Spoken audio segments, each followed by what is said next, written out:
हमारी तरफ से आप सभी को दशहरे तो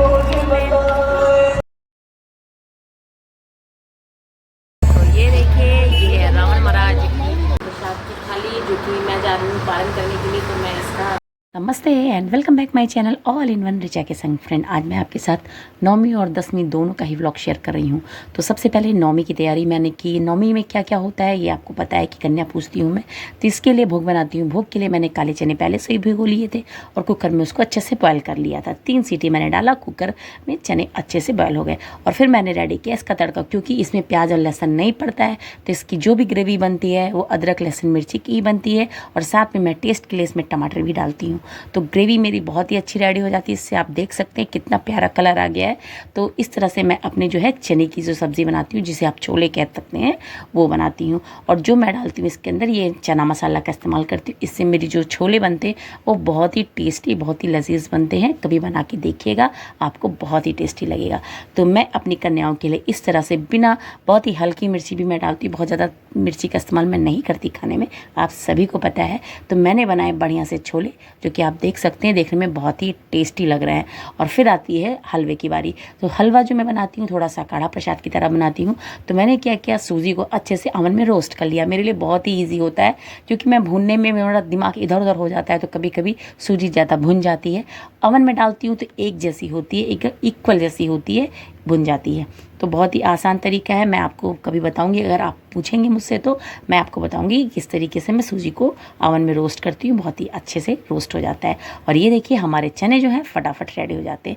बहुत ही आसान तरीका है चना छोले बनाने का, जो कि हम नवरात्रों में बनाते हैं और कन्याओं को यही भोग लगाते हैं और इसी से भी हम लोग भी पारण करते हैं। तो इस तरीके से देखिए मेरा जो है छोले है तैयार हो चुके हैं। तो इसको मैंने बना के रख दिया है। फिर आती है हलवे की बारी, जो कि मैंने रवा भी भून करके रख लिया है। छोले देखिए कितना प्यारा कलर आया है, बिना मैंने इसमें कोई भी रेड चिली पाउडर नहीं डाला है, सिर्फ टमाटर के रंग से ही ये रंग आया है। और ये देखिए मेरी सूजी भी कितनी अच्छी रोस्ट हो गई है, बिल्कुल गोल्डन ब्राउन हो गई है, जैसे हम लोग कढ़ाई में फ्राई करते हैं। और इसमें ज़्यादा घी भी नहीं लगता है। तो इस तरीके से देखिए मेरा जो है बढ़िया सा हो गया है ग्रेवी, सीरा तैयार हो गया है। सीरे में मैंने क्या किया था, पानी को अच्छे से बॉयल कर लिया था। इसमें थोड़ी सी इलायची पहले से डाल दी थी। अभी क्या है, जब उस रवा को भून लिया है, अब इसके अंदर मैंने डाल दिया। देखिए कितनी तेज़ी से ये बाहर की तरफ फेंक रहा है। तो थोड़ा सा आपको ध्यान रखना है, जब भी आप इस तरह से सीरा बना रहे हो तो गैस की फ्लेम को धीमा कर लीजिए, स्लो करके ही रवा डालिए। और ये देखिए कितना अच्छे से सूजी जो है फूल रही है। तो ये तरीका होता है रवा जो हम काढ़ा बनाते हैं, इस तरह से बनाते हैं। और इसमें अब मैं घी ऐड कर रही हूँ। आप इसमें फिर जितना भी घी डालना चाहे डाल सकते हैं और अपने टेस्ट के अकॉर्डिंग इसमें चीनी भी डाल सकते हैं। आधा किलो सूजी ली थी तो मैंने आधा किलो ही चीनी भी ली है और आधा किलो सूजी ली है और करीब 200 से 250 ग्राम मैंने घी डाला है। आप इसमें जितना भी घी डालेंगे आपका जो है बहुत ही अच्छे से हलवा जो है तैयार होता है, बहुत ही टेस्टी लगता है। ये प्रसाद मैंने सीखा था बनाने के लिए, कि भंडारे का प्रसाद कहीं बन रहा था, वहाँ पे मैंने देखा था। और देखिए कितना ग्लॉसी लुक आ रहा है मेरे हलवे का, बिल्कुल एकदम से जैसे लग रहा है कि इसमें एक ग्लेजी सा लुक आ रहा है। इसीलिए आ रहा है क्योंकि मैंने इसमें लास्ट में घी डाला है और फिर ढेर सारे ड्राई फ्रूट्स डाल दिए, जिससे कि हलवा मेरा बहुत ही टेस्टी देखने में लग रहा है। खाने में तो माता रानी का प्रसाद है, अपने आप ही अच्छा लगेगा। मेरे गले पे मत जाइएगा, गला मेरा इसमें बैठा हुआ है, मैंने आपको बताया है। अभी क्या आती है पूरी की वाली। हलवा चना बना लिया है तो पूरियाँ जो है लास्ट में ही फ्राई होती हैं, क्योंकि ये हम हवन में चढ़ाते हैं भोग को। हलवा और पूरी को भोग में चढ़ाया जाता है, इसलिए मैं जो है थोड़ी सी पूरियाँ छान के पहले से ही रख ली थी और बाद में जब कन्याएँ आएंगी तो मैं उनको गरम गरम ऐसे बना के दे दूँगी। और दूसरी तरफ आती है हवन की बारी, क्योंकि हवन करना बहुत ज़रूरी है, क्योंकि हमने 9 दिन का व्रत रखा था। तो इसलिए सभी परिवार के जितने भी सदस्य थे सब लोगों ने मिलकर के अच्छे से हवन किया। हवन करने से पहले पूजा होती है, पूजा की जाती है और साथ में जो बलि दिया था, नारियल की बलि देते हैं, तो उसमें क्या है, अच्छे से देखिए कितना अच्छा सा इन्होंने नारियल खोला है, बिल्कुल जटाजूट वाला नारियल जैसे लग रहा है, हम ही को देख रहा है। तो इसको ले लिया था और इसको भी स्वास्तिक लगा करके इसको भी पूजा में रखा, क्योंकि इनकी पूजा ज़रूरी होती है। लास्ट में पूजा करने के बाद हम लोग हवन करते हैं। हवन करने में ये जो है पाठ कर रहे थे, क्योंकि मैं पाठ जो है पूरा ऑलरेडी ख़त्म कर चुकी थी। 13 अध्याय होते हैं जिनको मैंने ख़त्म कर दिया था, सिर्फ इनको हवन करना था। तो सारी प्रिपरेशन मैंने धीरे धीरे कर ली थी और सभी लोगों ने बैठ करके आराम से हवन किया। हवन करना से घर शुद्ध तो होता ही होता है, मन भी आपका उतना ही पवित्र हो जाता है। तो इस तरीके से हमारा जो है हवन कार्य भी संपन्न हुआ, क्योंकि हवन के बाद ही आती है बारी किसकी, जो हम लोग जो कलश के ऊपर जो नारियल रखते हैं उनको क्या होता है, इनको जो है इसमें डाला जाता है। तो लास्ट में जैसे हवन हम लोग करने के बाद क्या करते हैं, नारियल को जो कलश जब हिलाते हैं तो इस नारियल को हम क्या करते हैं, कलश में डालते हैं। उसके पहले हम क्या करते हैं, इसको छेद करते हैं, क्योंकि एक बार ऐसा हुआ कि हमने छेद नहीं किया तो जैसे लगा ब्लास्ट हो गया। तो इसलिए हमेशा ध्यान रखिए, जब भी आप इस तरह से नारियल अगर डाल रहे हैं तो काट करके ही हवन में डालिए। तो ये देखिए अभी क्या है, मेरा हवन भी हो गया और ये देखिए छोटे छोटे कंजिकाएँ भी आ चुकी हैं, जिनको हमने पहले से इन्वाइट कर लिया था। अड़ोस पड़ोस में छोटे छोटे बच्चे हैं, बहुत ही मोहक अंदाज से आए थे और बहुत ही अच्छा लगता है जब बच्चे आ जाते हैं। तो ये देखिए बच्चे आ गए हैं, आते ही इनका जो है इनका भी पूजन किया जाता है। तो हस्बैंड ने पूजन किया, मैं वीडियो बना रही थी और ये देखिए छोटे छोटे बच्चे आ जाते हैं तो घर का अलग ही माहौल हो जाता है। तो कोई खेल रहा था, कोई सो रहा था, कोई मगरमच्छ बन रहा था, कोई घोड़ा बन रहा था। इन लोग को तो सिर्फ मस्ती सूझ रही थी और मैं भी बहुत ही मस्ती के साथ इनके साथ खूब इंजॉय कर रही थी। तो इस तरह से बच्चों के साथ मिल करके हम लोगों ने अच्छे से बच्चों को भोग लगाया।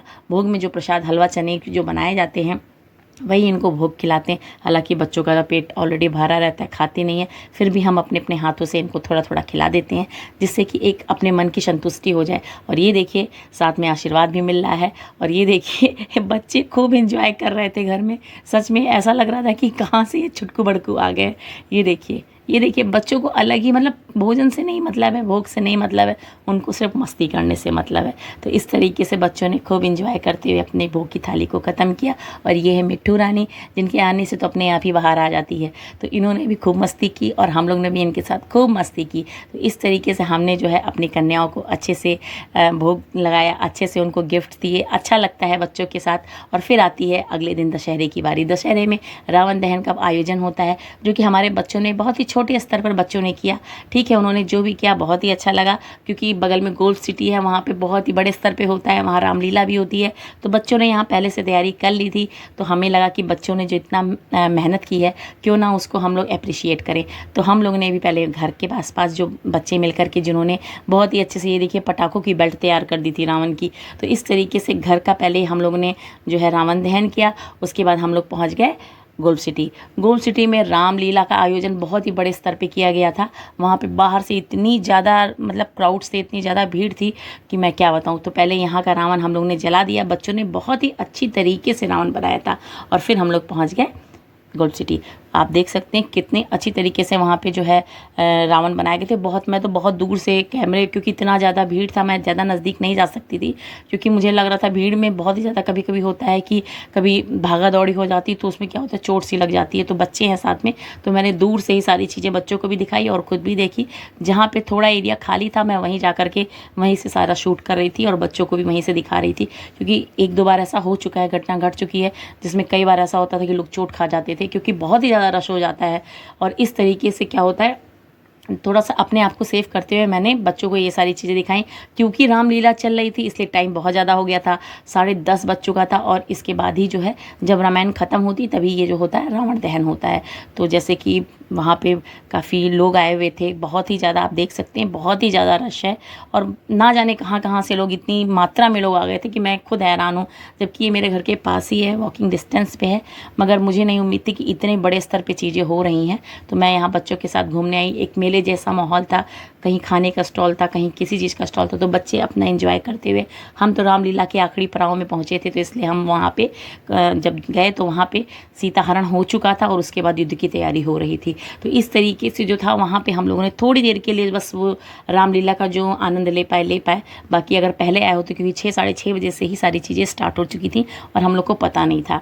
तो इसलिए हमने पहले घर के काम को निपटाया और हमें गृह प्रवेश में भी जाना था। और ये देखिए अब राम जी आ चुके हैं, श्री रामचंद्र जी का आगमन हो चुका था। मैं भी वहीं खड़ी थी और उसी के बाद थोड़ी ही दूर पे इनका जो है रावण जी का दहन होना था। तो दहन करने के लिए वो जा रहे थे और हम लोग बस थोड़ी ही देर में चुटकियाँ बजाते ही देखिए राम जी का ने रावण का दहन कर दिया। और उसके बाद हम लोग पूरा मस्ती करते हुए फटाफट भागे। तो इस तरीके से ये मेरा 9वीं और 10वीं का ब्लॉग है। आपको कैसा लगा प्लीज़ कमेंट करके बताइएगा। प्लीज़ फटाफट सब्सक्राइब करिए, मुझे सब्सक्राइबर्स की बहुत रिक्वायरमेंट है फ्रेंड्स। तब तक के लिए स्वस्थ रहिए, मस्त रहिए, ऐसे ही मुझे प्यार देते रहिए। Tata, bye bye and take care friends. जय माता दी फ्रेंड्स। बहुत ही अच्छा लगता है आप लोग के साथ इसी तरह से अपना साथ और प्यार देना।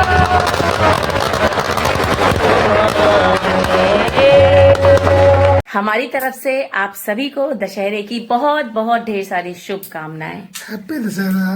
ओह, आगे तो